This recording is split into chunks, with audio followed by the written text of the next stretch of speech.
bani taimako, so yayi min shigar wuri, zan samu damuwa har baki a rayuwa.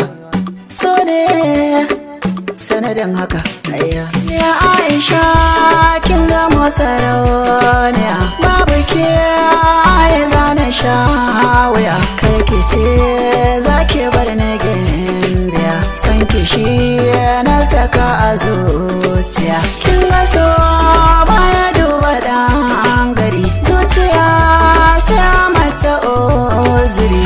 Aisha duba wangala amari, cecirai so yana da haɗari. Banda komai amma ni zan kula da ke, zani so mu zama guda da ni da ke. Hannuwan junan mu sai mu rike, bani duban kowace ƴaƴana da ke. So da daɗi amma akwai bakar waya, so da riba sannan yana da faɗuwa. Zuciya ta ke kin ka gamsa rauniya, kin fi mata a shanti baby gimbiya. Ga ado ga kyau ga kin kai ya mace, tafiyar kina sa maza su rikici. Na baki kaina sai abin da ke rankaci, in rasa ki a shanti zana haukaci. Wanda bai san ki ne ma ba za na so shi ba, wanda ke san ki ba za na tsangwame shi ba. Gaskiyar zance ni ban zo da ayyabu ba, kin ga shi so bai san akwai da babu ba.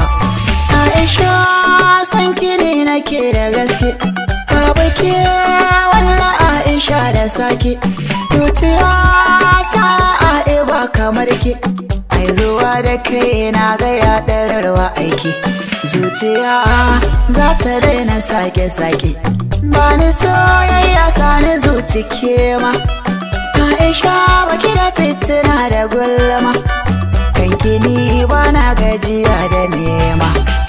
Kanki za iya yin kiwo da noma, kina da kyau kuwa ganki babu ƙarya. Wanar ado sannan baki ga shirya, da kin fito mata sai su ja da baya. Matan arewa ana sake gunki daya. Aisha kisan so yana da daɗi, Aisha kisan duniya da faɗi. Aisha ni zan saki ki nishaɗi, inda so aiwa zaki yau da ramba.